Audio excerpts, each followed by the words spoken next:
This 1992 release, Forced Armor, is hands down the most disgusting monster horror film I've ever seen. Even after more than 30 years, its realistic special effects still outperform most of today's movies, especially the process of monster transformation. It's just too realistic. Those who like thrills should not miss it. Legend has it that millions of years ago, when Earth was barren, aliens known as the Downers came to Earth and created humans. By modifying human genes, they created super monster soldiers, bio-beasts, and their leaders, the beast gods. For some unknown reason, the Downers suddenly left Earth, and their gene modification technology naturally fell into the hands of the beast gods. However, the beast gods were not satisfied and aimed to further develop genetic technology to create more bio-beasts to control the world. Led by Fulton, the beast gods established the Kronos Corporation. During this time, they also discovered an even more perverted weapon, the Forced Armor, a leftover from the Downers.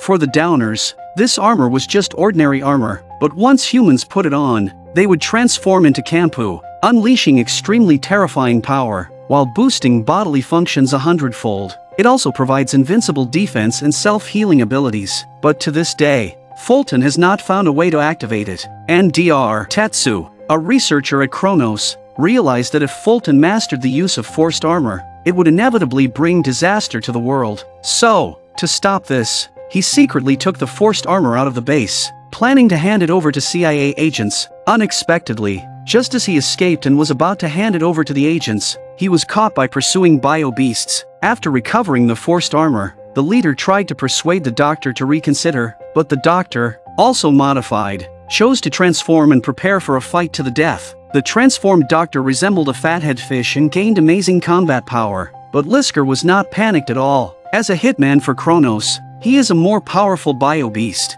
and the fully transformed Lisker beats the fathead fish to death.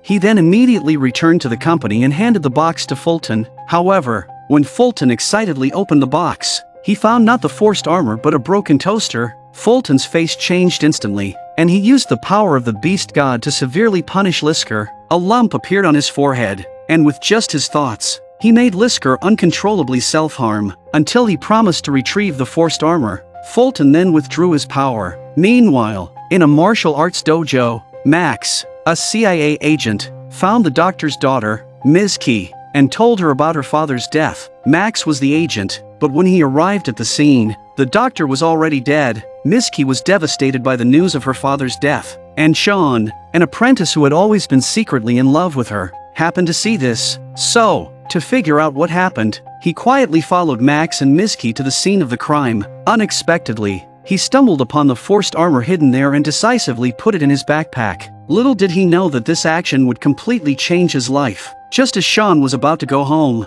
his motorcycle suddenly broke down. Soon, a few thugs passed by and without a word, kicked over Shawn's motorcycle. Facing the deliberately troublesome thugs, Shawn fought back without hesitation. Although he had learned a few moves in the dojo, 2 fists were no match for 4, and he was quickly beaten until he was searching for his teeth on the ground. Even the forced armor in his backpack was knocked out, and as Shawn fell to the ground, he tried to run away, but then one of the thugs kicked him, causing his face to land right on the forced armor. Unexpectedly, a series of coincidences accidentally activated the forced armor. With a flash of lightning, numerous tendrils instantly enveloped Shawn's head and then swiftly spread over his entire body. In the astonished gaze of the thugs, Shawn completed his transformation, and at this moment, they had no idea that the man before them had completely changed. One of them tried to throw a punch but was easily caught by Shawn, who then threw him several meters away. Seeing this, the others decisively rushed in, but they were still no match for Shawn,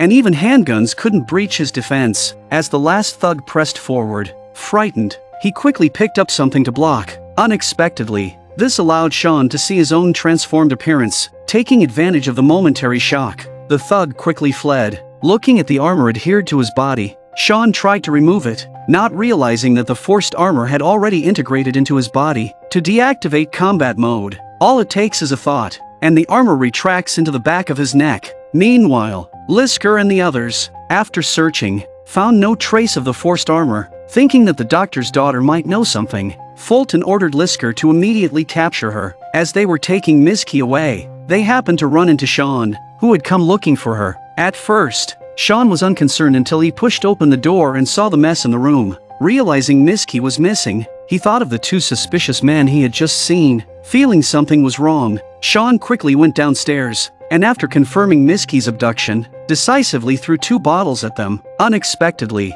Agent Max also arrived at the scene, and with his help, they managed to save Miski. The 3 quickly fled, but how could Lisker easily let them go? Immediately following them with his men. Along the way, Stryker chose to transform, and as a bio-beast, his physical capabilities soared, easily scaling high walls. Seeing they would eventually be caught, with nowhere else to run, the 3 hid in an abandoned warehouse, but Lisker quickly caught up, and upon entering the warehouse, they all transformed into terrifying bio-beasts. Using their keen sense of smell, the long-nosed bio-beasts quickly found their trail. To protect the others, Max, who stood in front, was subdued first. Shawn wanted to resist, but without transforming, he was clearly no match, and Miski was also captured by a bio-beast. Worse still, the Kronos Corporation sent 2 more bio-beasts for support, but these bio-beasts had no idea that the forced armor they were desperately searching for was inside Shawn. In this desperate situation, Shawn decisively chose to transform into Kampu.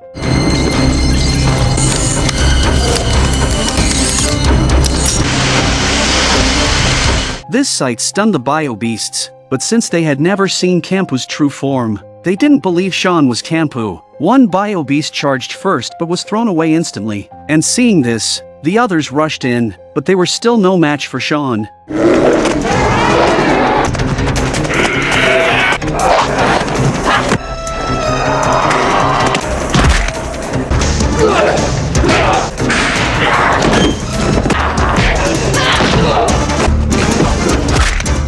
And then, seizing an opportunity, a bio-beast threw a saw blade, accidentally killing its own teammate. Soon, the other bio-beasts were defeated, leaving Lisker no choice but to step in himself. The strength of the 2 was nearly equal, making it hard to determine a clear winner, but Lisker discovered Kampu's weakness, which was the metallic sphere on his head. If struck, Kampu's power would be affected. After discovering this weakness, the bio-beasts joined the fight, with 2 bio-beasts restraining Shawn for Lisker to deliver a fatal blow. Struck, Shawn instantly lost his combat power, and even the metal sphere on his head was forcibly removed by Lisker. Deprived of his lifeline, Shawn also lost his life and slowly melted into a puddle of green liquid. Meanwhile, Miski and Max were taken back to the company. Realizing Shawn had transformed into Kampu, Fulton wanted to extract the activation method for the forced armor from Miski. He even took her to the lab to see the bio-beasts being manufactured. Fulton threatened Miski with transformation into one of those monsters if she did not cooperate, while Max had already been modified, but Miski knew nothing about the activation method.